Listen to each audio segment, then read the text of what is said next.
चलो आज हम क्वेश्चन नंबर 10 कर रहे हैं, तो सबसे पहले उसकी मीनिंग समझें। क्या मिला हुआ है क्वेश्चन नंबर 10 में? Vidit and Vishal are partner sharing profit and loss in the ratio 2:3। दो पार्टनर है जिनका प्रॉफिट शेयरिंग रेशियो आपको 2:3 मिला हुआ है।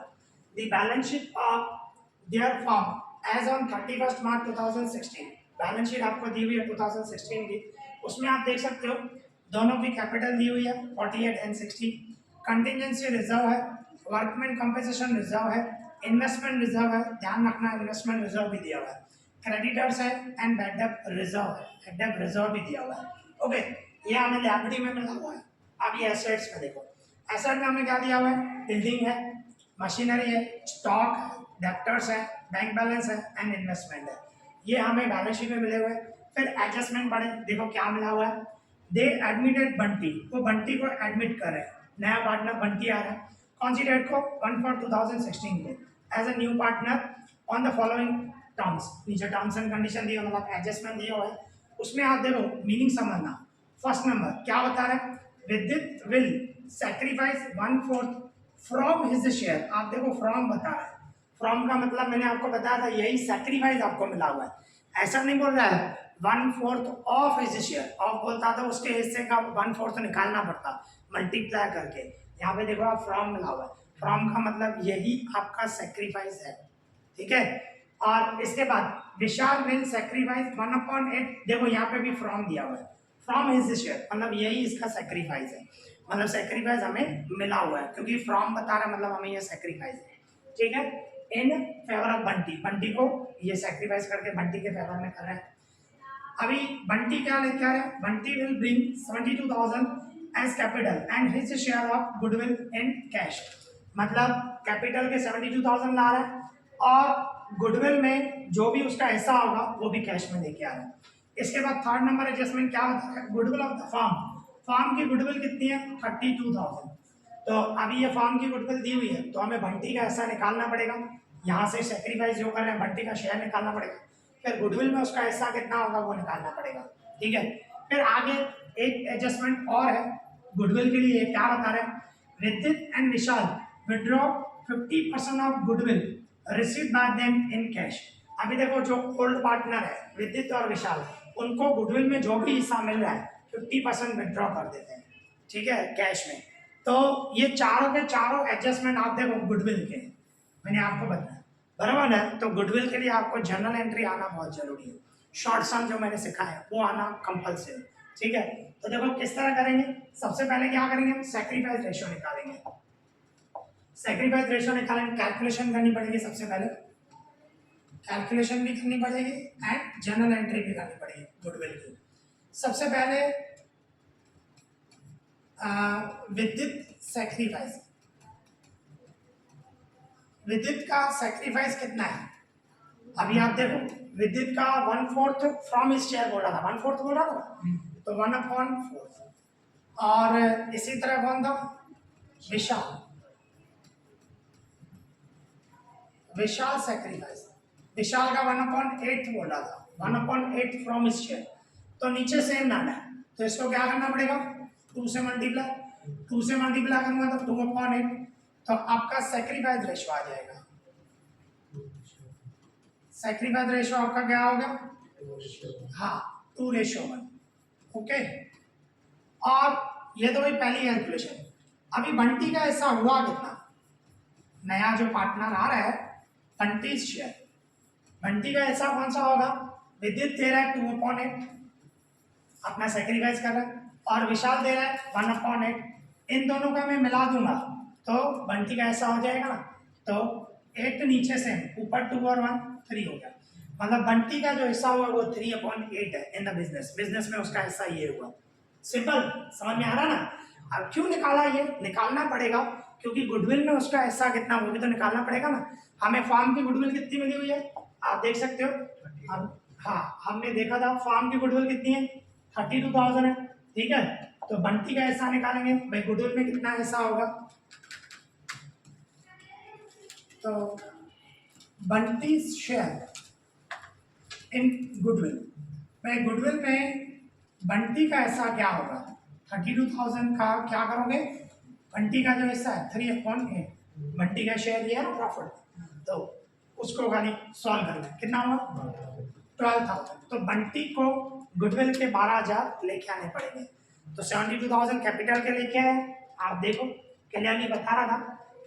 बंटी जो है 72,000 कैपिटल के लेके आ रहा है और उसका जो गुडविल में हिस्सा होगा वो भी लेके आ रहा है कैश में, मतलब गुडविल में उसका हिस्सा 12,000 है वो लेके आ रहा है, ठीक है ना। तो उसकी एंट्री करेंगे हम जनरल एंट्री करें तो आपके बिजनेस में पैसे आ रहे हैं, cash account debit to Bunty's capital account, Bunty's capital account to premium for goodwill account, premium for goodwill account, बराबर। तो 72,000 कैपिटल के एंड 12,000 गुडविल के, तो टोटल मिलाया कितना हो गया 84,000 कैश लेके आ रहा है Bunty. And second number entry, ये जो प्रीमियम है वो किसको मिलेगा, जो सेक्रीफाइस कर रहे हैं, ठीक है ना। तो premium for goodwill account debit to, दोनों ने सेक्रीफाइस किया, सेक्रीफाइस रेशियो हमारे, तो to Vidyut capital account, Vidyut capital account to Vishal capital account, और वो भी सेक्रीफाइस रेशियो में, जो सेक्रीफाइस रेशियो हमारा 2:1 है। तो हमारी 12,000 है, 12,000 को 2:1 में डिस्ट्रीब्यूट करना है, तो कितना होगा 8,000 एंड 4,000। ओके, अभी इसमें एक चीज और है, इसमें एंट्री एक और होगी, क्यों, क्योंकि आपको देखो यहाँ पे एडजस्टमेंट में एक और एडजस्टमेंट बता रहा था कि गुडविल में हमको विद्युत और विशाल को गुडविल में जो भी हिस्सा मिल रहा था उसका 50% विड्रॉ कर रहे हैं, और वो भी कैश में, बराबर ना, विड्रॉ कर रहे हैं। तो विड्रॉ कर रहे हैं तो सिंपल, ये जो कैपिटल क्रेडिट है ना वापस आके डेबिट हो जाएगी, मीन्स थर्ड नंबर, ये दोनों कैपिटल वापस आके डेबिट हो जाएंगे, विड्रॉ करते हैं तो वापस डेबिट हो जाएगा, विदिन कैपिटल अकाउंट डेबिट। इसके बाद विशाल कैपिटल अकाउंट डेबिट, बराबर, समझ में आ रहा ना, जो कैश अकाउंट पैसे जाएंगे, और 50% बोल रहा है, 50% मतलब विद्युत को कितना मिल रहा है गुडविल में हिस्सा 8,000 का हाफ 4,000 विड्रॉ करेगा, और विशाल को कितना मिला है, तो 4,000 का 50% मतलब हाफ 2,000, तो टोटल मिला के कितने होंगे 6,000, ये एंट्री भी आएगी, ठीक है। तो इस तरह ये अगर जो आप एंट्री की कॉस्टिंग करोगे ना, ये 3 एंट्री की कॉस्टिंग करोगे तो उसमें ये चारों एडजस्टमेंट कवर हो जाएंगे, चारों एडजस्टमेंट कवर हो जाएंगे। सिर्फ आपको शॉर्ट सम आना चाहिए, जैसे मैंने आपको बताया था, आगे जो हम शॉर्ट सम करके हैं गुडविल के वो आपको आने चाहिए, वही है सेम, ठीक है। बस यही ट्विस्ट है, यही चेंज है, बाकी तो मोस्ट ऑफ सेम ही होता है। ओके, तो आगे देखो क्या बता रहे हैं, 5th number adjustment, provision for depre on machinery is to be made, मतलब डेप्री निकालना है, सिर्फ माइनस करना है या डिक्रीज करना है, जो भी बोल सकते हो। मशीनरी हमारी कितनी है 30,000 है, 30,000 का 10% निकालूंगा 3,000, तो मशीनरी की वैल्यू कितनी हो गई 27,000, और 3,000 कम हो जाएगी, रिवॉल्यूशन में डेबिट करेंगे। इसके बाद write off 3600 as bad debt from debtors, debtor में से 3600 माइनस करने एज अ बैड डेट। इसके बाद provision for bad debt reserve निकालना है, वो 15% है, 15%, तो वो कैसे निकलेगा जब सम करेंगे उसमें मैं बताऊंगा, हाल फिलहाल छोड़ रहे हैं। फिर market value of investment, investment की मार्केट वैल्यू देखो कितनी है 9,000, which is to be recorded in the books, books में रिकॉर्ड करना बाकी है।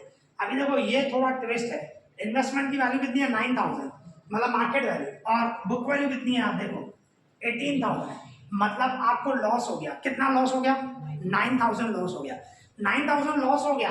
सामने आपको इन्वेस्टमेंट रिजर्व है, आप देखो इन्वेस्टमेंट रिजर्व कितना है 7,200, तो 9,000 लॉस हुआ और आपके पास रिजर्व पड़ा 7,200, मतलब रिजर्व से ज्यादा लॉस हो गया। तो रिजर्व से ज्यादा लॉस हो गया तो कितना ज्यादा लॉस हो गया 1,800, बराबर ना, 1,800 ज्यादा हो गया, तो 1,800 इवोल्यूशन में डेबिट करेंगे। और ये डिस्ट्रीब्यूट करते हैं, अभी डिस्ट्रीब्यूट नहीं होगा क्योंकि पूरा लॉस कन्वर्ट हो गया। तो इन्वेस्टमेंट रिजर्व वैसे हम पार्टनर्स को डिस्ट्रीब्यूट करते हैं, अभी डिस्ट्रीब्यूट नहीं करेंगे क्योंकि लॉस हमने माइनस कर दिया, ठीक है, क्लियर।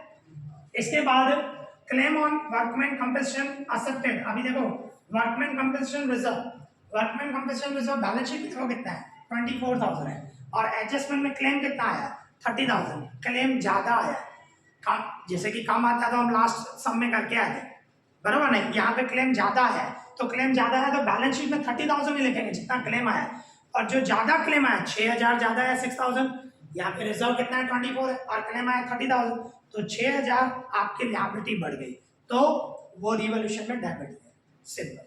ओके, इस तरह करना है, ध्यान रखना। और कम होता है तो बाकी जो बचेगा डिस्ट्रीब्यूट कर देते हैं, हम लास्ट वीडियो में करके मतलब लास्ट सम में करके हैं, ठीक है। इसके बाद देखो क्या होता है, 10% of creditors are now not to be paid, not to be paid मतलब अभी पे नहीं करना है।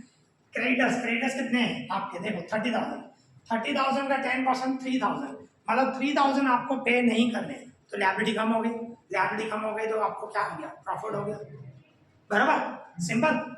और इसके बाद prepare necessary amount and balance sheet बोल रहे हैं, तो देखो सिंपल अभी हम अकाउंट बनाएंगे और स्टेप वाइज करेंगे, जैसे मैंने आपको बताया स्टेप को फॉलो करना, ठीक है। सबसे पहले अकाउंट देख लो, अकाउंट हम ये बनाएंगे, revolution account, partners capital account, तीनों पार्टनर जो 2 ओल्ड थे और न्यू भी पार्टनर है, इसके बाद कैश एंड बैंक अकाउंट और बैलेंस शीट, ओके। तो ये हमें अकाउंट बनाने हैं, तो पहला स्टेप हमारा क्या होता है, बैलेंस शीट में से जो जो लेना है वो ले दो, पहला स्टेप हमारा वो, बराबर ना।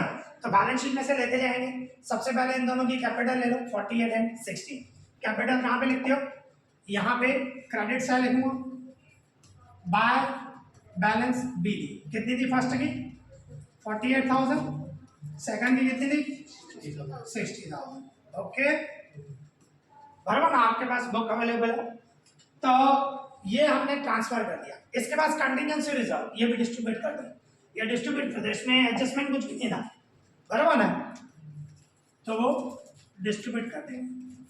कंटिजेंसी रिजर्व कितना था, ओल्ड रेशो में डिस्ट्रीब्यूट करना, ध्यान रखना, हमारा कितना है 9,000 है और हमारा ओल्ड रेशो 2:3 है, ओल्ड रेशो में हमेशा डिस्ट्रीब्यूट करते हैं, ध्यान रखना, 9,000 को 2:3 में डिस्ट्रीब्यूट कर, कितना हुआ 3600 एंड 5400, ओके। ओल्ड रेशो में हमेशा डिस्ट्रीब्यूट करते हैं, ध्यान रखना। इसके बाद यहाँ पे हमें दिया हुआ वर्कमैन कंपनसेशन रिजर्व, पर मैंने आपको जैसे कि हमने एडजस्टमेंट पढ़ा, क्लेम हमारा ज्यादा आया 30,000 का क्लेम आया, तो कैसे लिखेंगे, बैलेंस शीट में मैं पहले पूरा लिख दूंगा, वर्कमैन कंपनसेशन रिजर्व, जितना क्लेम आया 30,000 का क्लेम आया, और बैलेंस शीट में आप देखो रिजर्व कम था तो ज्यादा आया है क्लेम, तो क्लेम ज्यादा आया है तो 6,000 का हमारे को लॉस हो गया, तो रिवॉल्यूशन में डेबिट लिखते हैं, टू वर्कमैन कंपनसेशन रिजर्व कितना 6,000, ठीक है। अगर जो कम आता तो डिस्ट्रीब्यूट करते हैं हम, ध्यान है ना, यहाँ पे डिस्ट्रीब्यूट नहीं होगा, यहाँ पे लिएबिलिटी आपकी बढ़ गई, ओके, ठीक है, समझ में आया, क्लियर। तो यहाँ से हमने ये भी हो गया।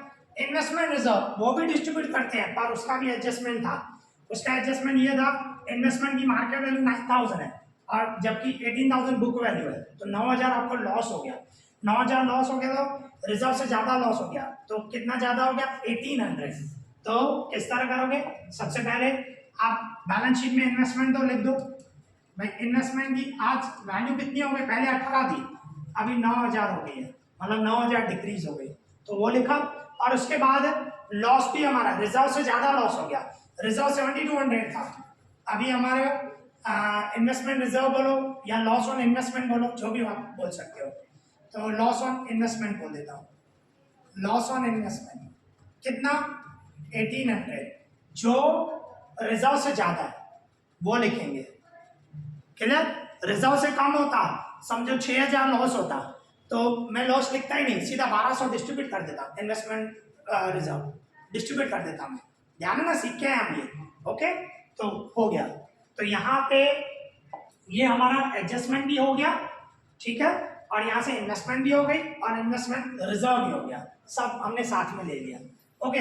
आगे बढ़ते हैं, इस बार क्रेडिटर्स नहीं डिस्ट्रीब्यूट करते हैं, बैड डेट रिजर्व नहीं करते हैं, यहाँ पे आ जाओ, एसेट्स में बिल्डिंग नहीं, मशीनरी नहीं, स्टॉक नहीं, डेप्टर्स नहीं, बैंक बैलेंस हम मतलब रखते हैं, बैंक बैलेंस 8,400 कहाँ पे रखेंगे, यहाँ पे जो कैश एंड बैंक अकाउंट बनाया उसमें यहाँ पे लिखते हैं, to balance B 8,400, okay, simple. इसके बाद इन्वेस्टमेंट नहीं, मतलब जो भी हमें बैलेंस शीट में से लेना था वो हमने ले लिया, ये हमारा पहला स्टेप कंप्लीट हो गया, ठीक है। सेकंड स्टेप हमारा सब एडजस्टमेंट करेंगे। तो सब एडजस्टमेंट में मैंने आपको बताया ये जो 4 एडजस्टमेंट है वो तो पोस्टिंग करनी है हमें, खाली जो जनरल एंट्री सिखाई मैंने आपको इसकी खाली हमें पोस्टिंग करनी है, 4 एडजस्टमेंट कंप्लीट हो जाएंगे। तो फर्स्ट एंट्री क्या, cash account debit Bunty's capital account to premium for goodwill. तो कैश में मैं डेबिट लिखूंगा, यहाँ पे कैश में डेबिट लिखूंगा to Bunty's capital account 72,000 and to premium for goodwill 12,000। Okay, और गुडविल दूसरा इधर भी, या प्रीमियम जो है इधर भी आएगा, सॉरी कैपिटल, बराबर, बाय कैश अकाउंट बंटी में क्रेडिट दी होगी ना, ठीक है। तो ये कॉस्टिंग हो गई सिंपल। कैश में मैंने ये डेबिट किया 84,000, आप देख सकते हो 72 एंड 12 84 हो गया। और बंटी में मैंने क्रेडिट किया 72, आप देख सकते हो। और दूसरा यहाँ पे प्रीमियम फॉर गुडविल हमने अकाउंट ही नहीं बनाया तो होगा ही नहीं, ठीक है ना। तो जो कॉस्टिंग करनी है वो premium for goodwill account debit to Vidit capital to Vishal capital, तो इन दोनों की कैपिटल में क्रेडिट करूंगा मैं, ठीक है ना, 8 एंड 4। तो यहाँ पे दोनों में 8,000 एंड 4,000 दोनों की कैपिटल में क्रेडिट हो जाएगा। और क्या लिखूंगा, premium for goodwill account, premium for goodwill account short लिख दिया, ठीक है। फिर इसके बाद ये कॉस्टिंग हो गई। अभी यहाँ पे Vidit capital account debit Vishal capital account debit to cash account. अभी कैश अकाउंट भी आपने बनाया है, ठीक है ना, जो विड्रॉ कर रहे हैं। तो इन 4 और 2,000 है, 4,000 एंड 2,000 है, ठीक है, विड्रॉ कर रहे हैं। तो यहाँ पे आएगा to cash account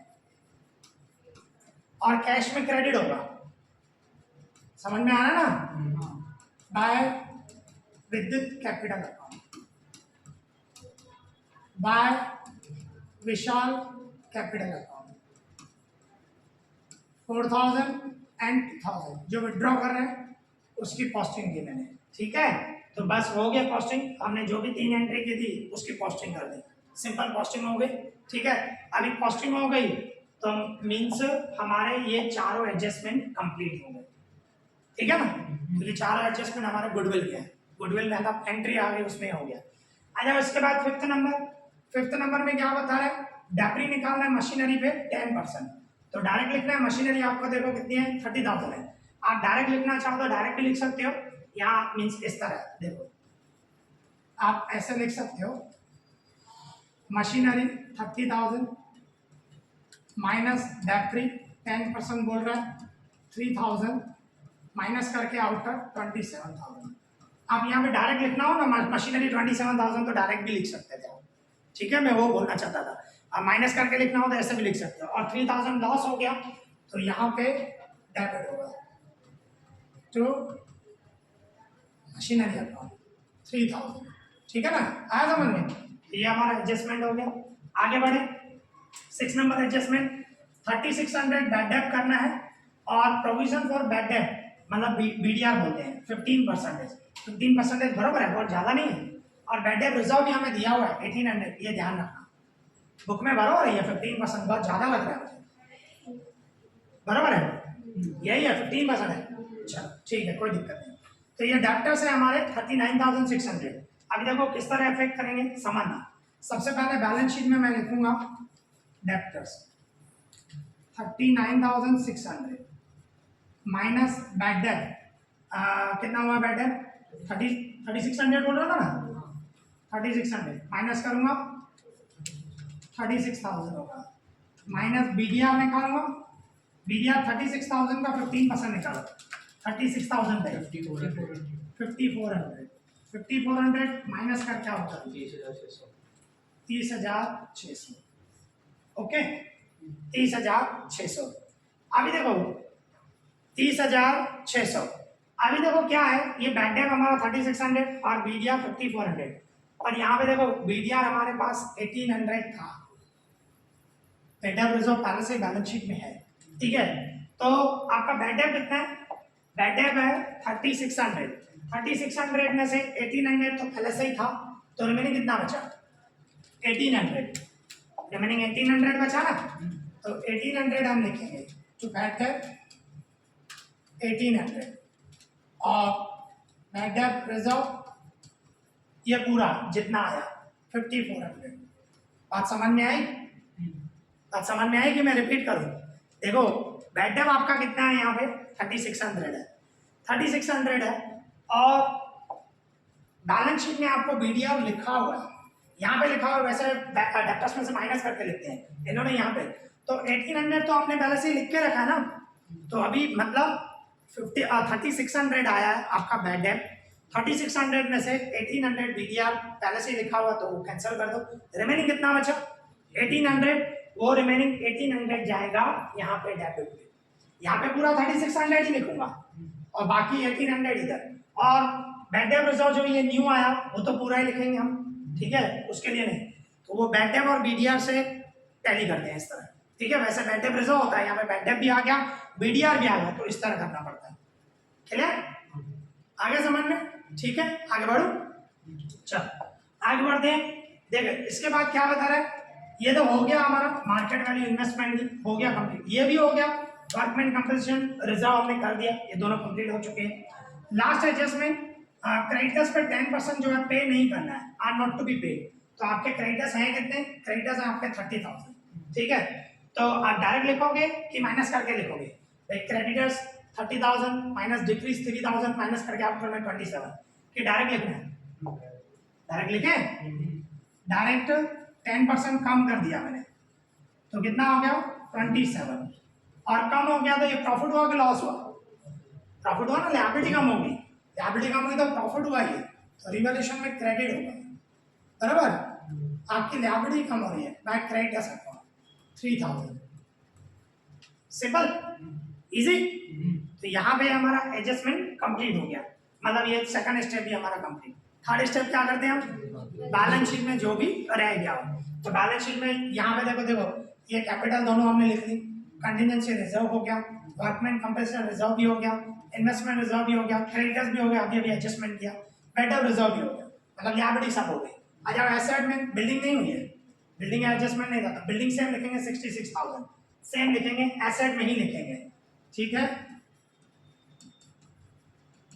building 66,000, okay. फिर इसके बाद आप मशीनरी हो गया, स्टॉक नहीं हुआ है 18,000, स्टॉक लिखेंगे, जो रह गया वो लिखेंगे स्टॉक 18,000, ठीक है, एसेट में तो एसेट में ही लिखेंगे। इसके बाद डेप्टर्स हो गया, बैंक बैलेंस हो गया, इन्वेस्टमेंट भी हो गया, बाकी सब हो गया, तो यहाँ पे हमारा तीसरा स्टेप भी कंप्लीट। चौथा स्टेप हमारा अकाउंट क्लोज करेंगे, ठीक है, तो अकाउंट क्लोज करें तो किस साइड टोटल ज्यादा है? इस साइड टोटल ज्यादा है, डेबिट में, डेबिट साइड टोटल ज्यादा है, बताओ कितना हुआ? 18,000 पूरा, तो डिफरेंस निकालूंगा 15,000, चेक करो पीछे 15,000 लॉस है, चेक तो करो, एक एक चेक करते जाओ, बेटर रहेगा। बाय पार्टनर्स कैपिटल, ये पार्टनर्स कैपिटल में ट्रांसफर करूंगा, बराबर है ना, विद्युत एंड विशाल। अच्छा ओल्ड रेशो में डिस्ट्रीब्यूट करना, हमारा ओल्ड रेशो 2:3 था ना, 2:3 था, 2:3 में डिस्ट्रीब्यूट करना, ध्यान देना, ओल्ड रेशो में डिस्ट्रीब्यूट करते हैं, बताओ 6,000 एंड 9,000, बराबर, तो ये हम डिस्ट्रीब्यूट करेंगे, और यहाँ पे क्रेडिट है तो यहाँ पे डेबिट आएगा, जो रिवैल्यूएशन 6,000 एंड 9,000 इस तरह, ठीक है।